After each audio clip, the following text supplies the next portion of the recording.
Bueno, vamos a continuar leyendo lo que estábamos leyendo antes de la interrupción, la impertinente interrupción de Zoom y las dificultades que tuve para volver a entrar.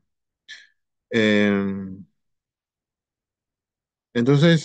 decía aquí que una de las formas de dejar claro en alguna parte, una de las mejores de dejar claro en alguna parte que estamos con un resumen, que el lector está leyendo un resumen y no la obra original, una de las mejores formas es ponerlo en el título.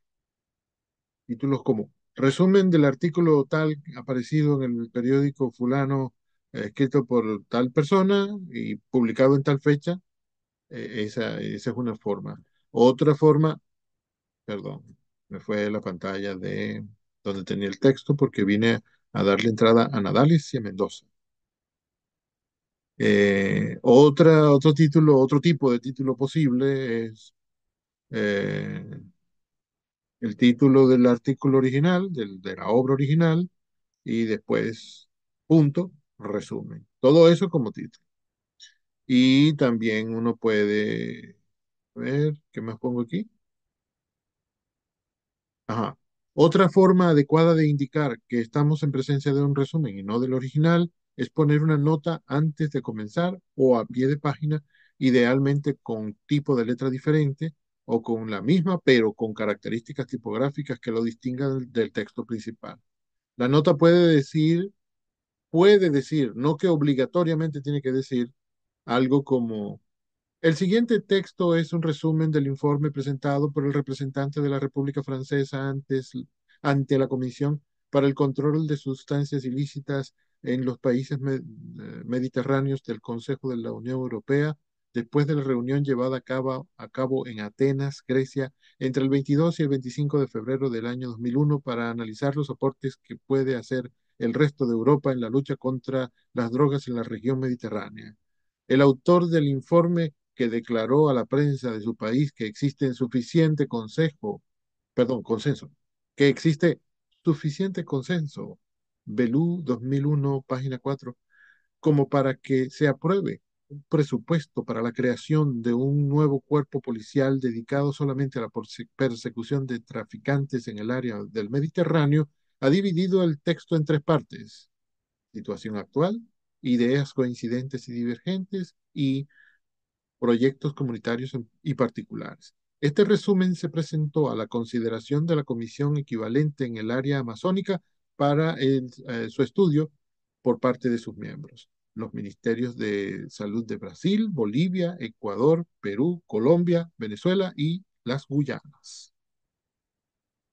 Esta es otra forma de hacerle ver con claridad al lector que está leyendo un resumen, no el original. Una notita por ahí en alguna parte, no dentro del texto, fuera del texto. Aquí dice que puede ser antes de comenzar el texto, que puede ser un pie de página, que puede ser al final del texto, en un recuadrito que uno pone por ahí como hacen en los periódicos, etcétera. Pero que el lector sepa que esto es un resumen. No es razonable tampoco, continúo leyendo, no es razonable tampoco que el nombre del autor del texto aparezca como nombre del autor del resumen. Por supuesto que no. Pues si ese señor no es el autor del resumen, es el autor del texto. El que tiene que aparecer como autor del resumen es el autor del resumen. Es decir, usted. Em, en todo trabajo académico, el autor firma lo que dice porque es responsable de lo que afirma. Y eso suele hacerlo al poner su nombre inmediatamente debajo del título del trabajo, como yo ya les he dicho en otras ocasiones. Em, ya se acabó el mensaje que incluí en este texto, que es un mensaje que yo le había enviado a unos estudiantes de otro curso. Ahora que decido enviarles a ustedes este mensaje, tengo el problema de que el texto termina sin conclusión. Eso es un horror. Entonces, sucedió que encontré también en el correo un artículo firmado por Humberto Eco, pero no podría ser Humberto Eco porque hablaba de España como si fuera español, y sabemos que Eco no es español. El artículo se titulaba Elogio del resumen. ¿Se imaginan? Yo me dije, oh, lo que les puede decir eco a mis muchachos. Pero resulta que el texto, que no podía ser de eco y no lo era, hablaba del resumen de textos literarios, que es algo que les he dicho que no vamos a hacer. ¿Y por qué lo menciono si no lo vamos a hacer? Porque dice que no hay que hacerlo, aunque al final lo haga.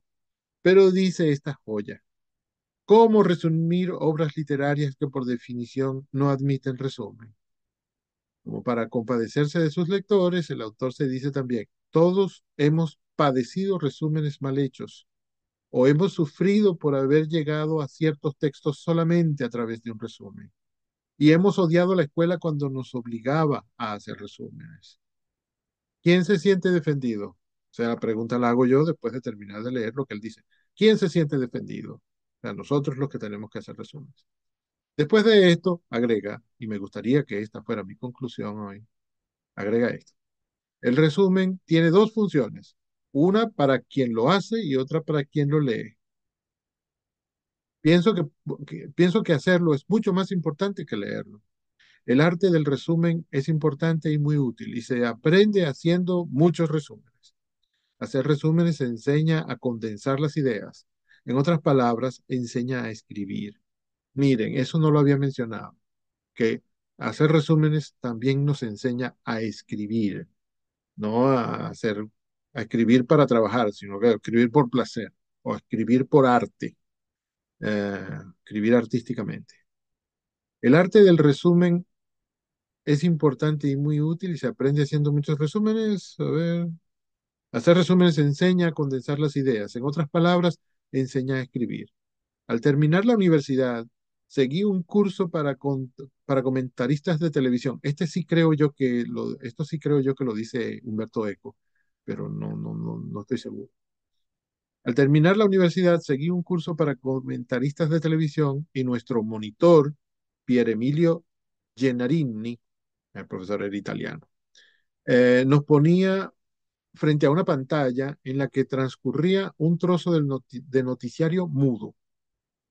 Teníamos en las manos el texto de una agencia de noticias.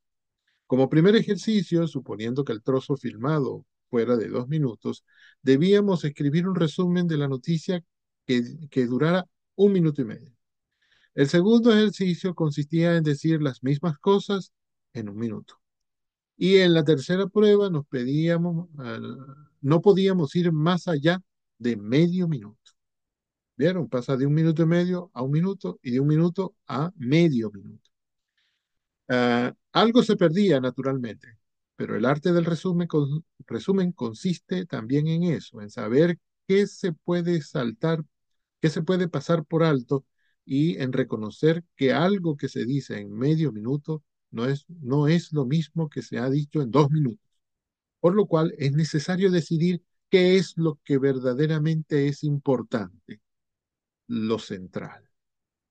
Y aquí aparece la traducción de Héctor Abad, que era tan joven que todavía no se ponía su segundo apellido, eh, y dice que sale de la revista Quimera de 1936, el número 51. Bueno, yo quería leerles el otro mensaje que les he escrito a otros estudiantes sobre este asunto, pero me he demorado tanto en este que mejor pasamos al ejercicio. A menos que alguien tenga alguna pregunta o algún comentario sobre esto que acabamos de leer.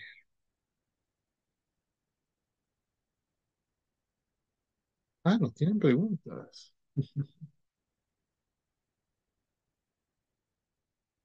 No pasa nada si no tienen preguntas. Entonces pasamos a leer. Sí, adelante. Disculpe, tengo una pregunta, pero realmente no es sobre el texto que leímos, sino en general, con el resumen. Entonces, no se debería decir un breve resumen, porque ya de por sí el resumen es algo breve de lo que se está resumiendo, o sí se podría usar el término para referirse a resúmenes que son pequeños. Sí, lo primero que te iba a decir, por eso asentía, es, claro, redundancia. Decir breve resumen es redundante. Sin embargo, como seguiste ampliando tu pregunta, me dije, bueno, ciertamente puede haber resúmenes más breves que otros, sí, es verdad. Eh, Puede ser que a uno le pidan un resumen de 2 páginas, de un texto que tiene 10, pero también podríamos haber hecho uno de 5 páginas. Entonces, yo creo que lo mejor, lo ideal, no es ponerle ese adjetivo a resumen, no digamos breve resumen, a menos que tengamos 2 resúmenes del mismo texto y que uno sea más breve que el otro. En este caso, bueno, se comprende por qué decimos la redundancia, ¿no? Porque efectivamente y realmente hay uno breve y uno poco más largo. Pero sí, en general no deberíamos decir breve resumen. En general es redundancia. Habrá contextos en los cuales no es.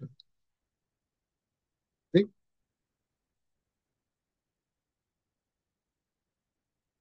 Ah, dije que estaba sintiendo como si me estuvieran viendo. No me acordaba de que quité el video para que no me vieran molesto con Zoom y con el correo de la universidad. Sobre todo con el correo de la universidad. Bueno, entonces tenemos ese texto de papel del Estado, el papel del Estado, escrito por Pedro Palma, y vamos a ver qué es lo que tenemos que hacer con eso. Esto forma parte de un material más largo que tengo yo preparado para comenzar a hacer ejercicios de resumen, pero hoy, como no íbamos a tener tiempo de ver todo eso que está escrito en el material, les separé solamente el artículo. A ver, ¿qué me dicen? ¿Qué ven? Cualquier idea que se les ocurra. ¿Qué vieron? ¿Qué sintieron? ¿Qué aprendieron? ¿Qué se preguntaron con ese texto? En mi caso, yo pude ver que estaban hablando sobre la importancia del Estado en el desarrollo social y económico de un Sí, país. claro, muy bien. Esa es como la idea principal de todo el texto, ¿no? De eso Sí. trata el texto. Muy bien. Sí. ¿Qué más? ¿Qué me dicen?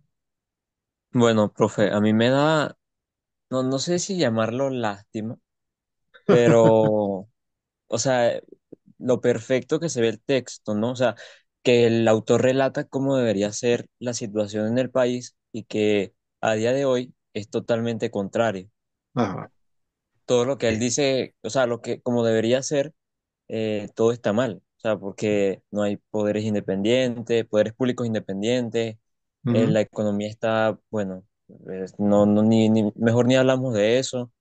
ujú. Y no sé si llamarlo lástima, pero eso fue lo primero que me dio, la primera sensación que me dio el texto.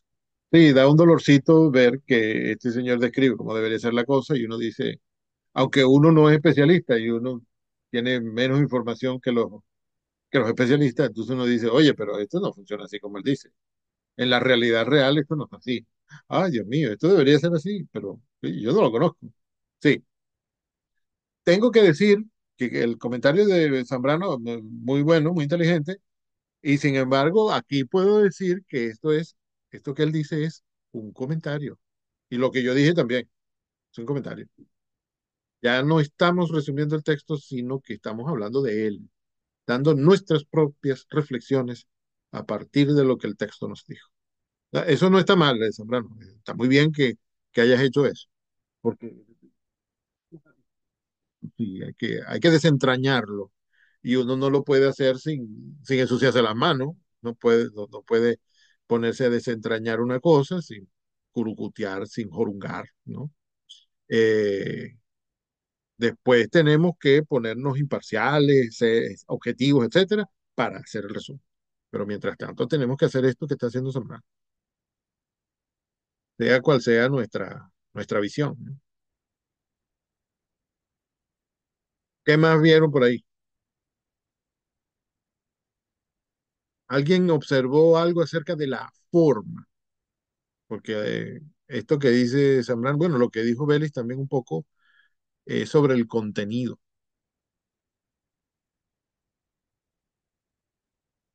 ¿Alguien vio algo sobre la forma? ¿Cómo son los párrafos? ¿Cómo son las oraciones? Y el texto es muy extenso, qué sé yo. Es aburrido. Estos temas suelen ser aburridos. Hay que estar enamorado de la economía para que esto nos interese mucho, de la política, para babearse por estas cosas. Igual nos Bueno, dirán, igual dirán de nosotros, ¿no? ¿A quién le interesa leer el libro de Saussure? Pues, ni a los lingüistas. Bueno, pero nosotros lo tenemos que leer. Dígame, Durán. Lo leí y lo vi como una guía, o sea, que era forma de guía, porque explica cómo debería trabajar el Estado y por lo menos así lo interpreté yo. Muy bien. Esto es importantísimo. ¿Vieron? Algo sobre la forma. Cuando estemos resumiendo, tendríamos que acordarnos de esta idea. Tendríamos que decirnos, bueno, el autor aquí hace como una guía, ¿no? Para llevar, conducir al lector en los pensamientos, en las ideas estas de lo que es y lo que no es un Estado, ¿no? De cómo está armado, de cómo tiene que ser. Eh, y el Estado existe por una razón y para que funcione bien tiene que respetar estas normas, digamos. No sé si deberíamos llamarlas normas, eso que él dice ahí, pero digamos que son normas, digamos que son descripciones. El Estado debería seguir estas descripciones para decir que está cumpliendo bien con su rol, ¿no? Con su papel, como dice el título. Eh, entonces, Podríamos llamarle bases o fundamentos, ¿no? sí, también, sí, sí. Entonces, cuando estemos haciendo el resumen, tendríamos que acordarnos de vez en cuando de eso, porque nuestro texto quizá, si es lo que persigue el resumen, si es lo que se nos ha pedido que hagamos, si es lo que nosotros creemos que tenemos que hacer, si no nos da ninguna otra orientación, deberíamos hacer que eso sonara más o menos como una guía, la guía, la palabra que usó Durán. Eh, o si nos han pedido que, además de resumir, además de traducir, además de todo eso, convirtamos ese texto en otra cosa, en otro tipo de texto, bueno, entonces tendríamos que pensar. Palma lo escribió como, digamos, una guía, una orientación acerca de las características básicas, que debe haber otras, ¿no? Porque este texto es muy breve. Eh, este señor escribió sobre las características básicas, pero me han pedido que yo lo transforme en este otro tipo de texto. Ya no debe sonar como una guía, como un manual básico, sino que vamos a hacer que suene de tal otra forma. Esos detalles hay que detectarlos. Porque si no detectamos que es tal tipo de texto, entonces luego no vamos a poder con facilidad convertirlo en otro tipo de texto, en caso de que necesitemos convertirlo, que nos lo hayan pedido, ¿no? Muy bien, muy bien. Me gustan esos comentarios. Comentarios, ¿oyeron? Mm.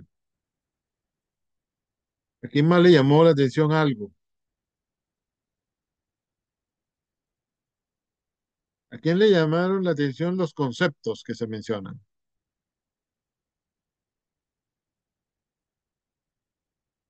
Los conceptos son una cosa seria aquí en este texto, que parece inofensivo porque eso ocupa como un cuarto de página del periódico y sin menos seguramente. Tiene como 1000 palabras nada más. Vamos a ver qué nos dice Word, cuántas palabras tiene esto. Incluyendo título, nombre del autor y la referencia bibliográfica que pongo al final, el Universal, 1 de octubre, mañana es 1 de octubre, 1 de octubre del 2005, etcétera, son exactamente 400 palabras. Eso en términos de traducción, en términos de trabajo académico, son menos de 2 páginas, porque una página debería ocupar unas 250 palabras. Yo tengo una Y, pregunta, profe.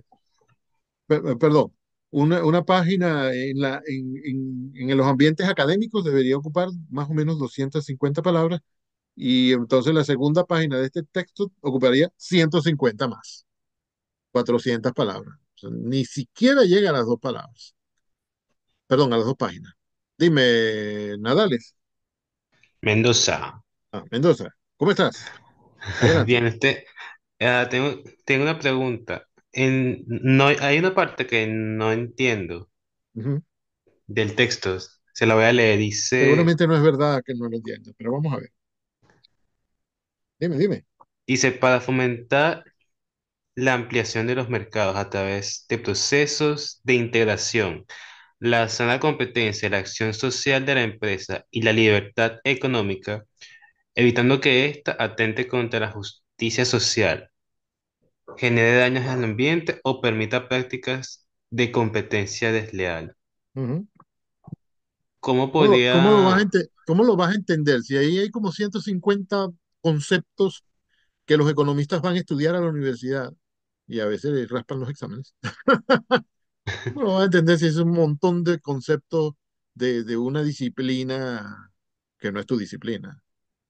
Déjame ver, déjame localizar ahí eh, en el texto para que hablemos un poquito de eso. Creo que ibas a decir alguna otra cosa.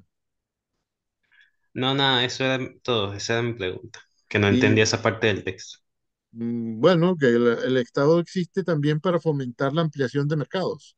O sea, que venderle nuestros productos a otra gente, ¿no? Que siempre un país produce cosas que les vende a otros países. Ok. Pero que el Estado existe para que cada vez haya más mercados. Cada vez les vendamos nuestras cosas, nuestros productos a otros mercados, a otros países, ¿no? O sea, Venezuela produce petróleo, le vende a Estados Unidos y a Francia. No sé si le vende, no sé si le vende petróleo a Francia, pero a Estados Unidos sí se lo vende y estamos totalmente eh, enterados de eso. Ok, Y la pero mira, parte donde, pero mira, toda la vida le hemos vendido petróleo a Estados Unidos. Está muy bien, pero ya es hora de venderle a otros países. El Estado existe para eso, para que ahora le vendamos a más, a más compradores. ¿Por qué? Porque eso le conviene a uno. A todo el que vende un producto le conviene venderle cada vez a más gente. A eso se refiere fomentar la ampliación de mercados. ¿Y cómo? A través de los procesos de integración. ¿Aquí qué significa integración? Hacer convenios con otros países. Todo país tiene convenios con sus vecinos, por ejemplo. Venezuela tiene, y bueno, ya ahora tiene menos, porque ha habido unos gobiernos recientes que se han salido de los tratados internacionales, que me parece una locura. Eh, pero en América del Sur hay alianzas entre países, ¿no? Y les conviene a todos esos países estar unidos, ser aliados, porque así comparten mercados, ¿no? Y se elimina un poco de competencia y entonces hay más compradores, más ventas, más ganancias. Así para explicarlo de la manera inmensamente sencilla, que no es así de sencilla, con sana competencia, con acción social, etcétera. El Estado existe para eso. Como siempre, no te dejé hablar.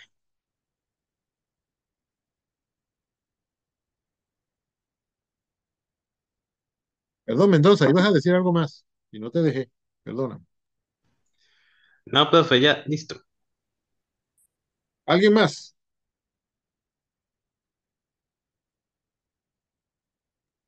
Bueno, yo lo que noté, profe, es Sí. que el propio texto ya tiene como, o sea, ya tiene un resumen al final, porque el último párrafo es literalmente un resumen de todo lo que dice arriba. Bueno, más o Es- menos, ¿no? sí, Yo creo que es como un comentario, creo. eso es cierto, No es más Zambrano. bien como que da a entender la idea principal de todo el texto. Eso es cierto, eso es cierto. Y tan cierto que creo que no te voy a comentar más, porque al final del resto del material, de ese texto, el resto del material, llegamos a una conclusión que se parece a eso. Eh, me voy a hacer loco con respecto a ese comentario de Zambrano. Pero no es por antipático, es para para rescatar eso más tarde. Me voy a olvidar.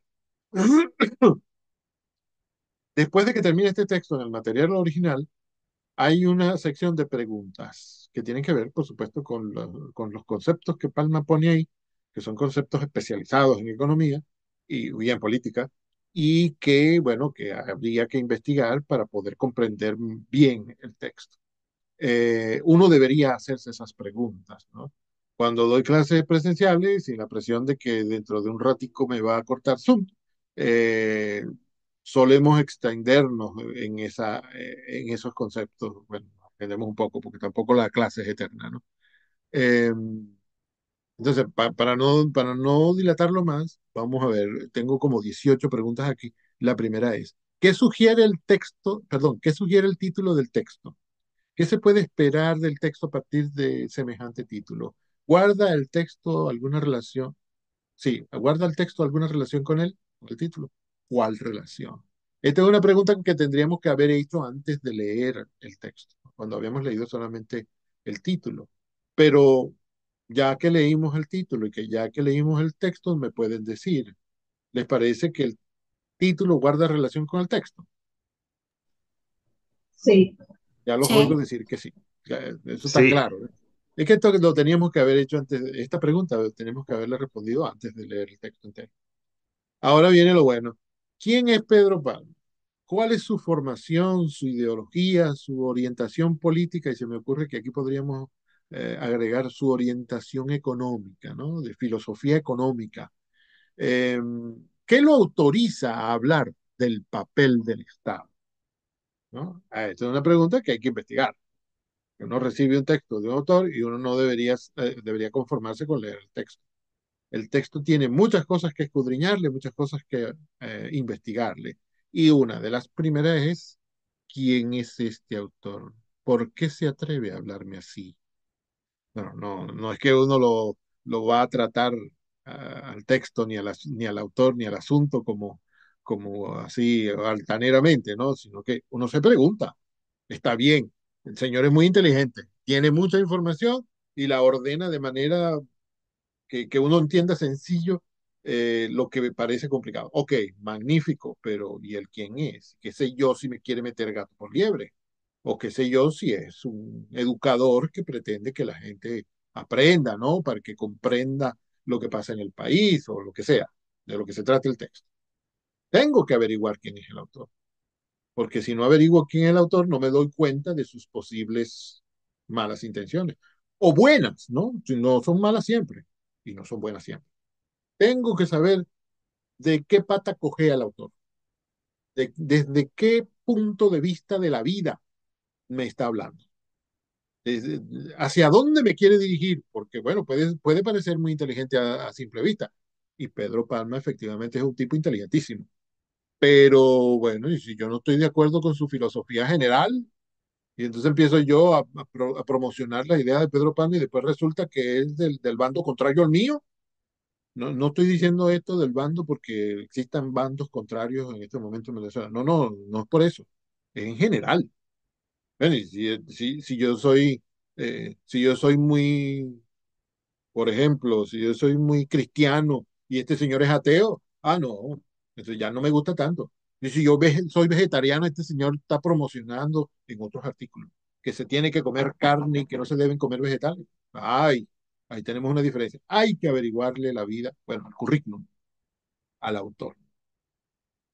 La tercera pregunta es, ¿qué significa Estado? Con E mayúscula. Ese es un concepto complicado, ¿no? Eh, yo así, a la primera no sabría decir con certeza qué es el Estado. Yo podría decir, por ejemplo, que es una estructura que está por encima del país, de la república, del gobierno, etcétera. No es lo mismo que el gobierno. Eh, es como quien dice el espíritu del país, que es intangible, no es el territorio, no es la constitución, pero está por encima de todo eso y lo envuelve todo. Eh, el Estado, fíjense que el Estado nace cuando nace el país. Iba a decir la república, pero es que hay países que no son repúblicas. Hay países que son reinos y hay países que son imperios y otras. Y entonces en todas hay Estado que está por encima de eso y por dentro de eso. Entonces es un concepto dificilísimo. El Estado existe, venga el gobierno que venga, de la filosofía que sea, se llame el presidente como se llame. Bueno, el presidente o el primer ministro o el rey o el canciller o como se llame el jefe del Estado.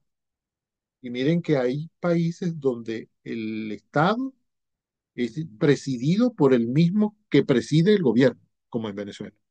Pero hay países en los que hay un jefe de Estado y un jefe de gobierno.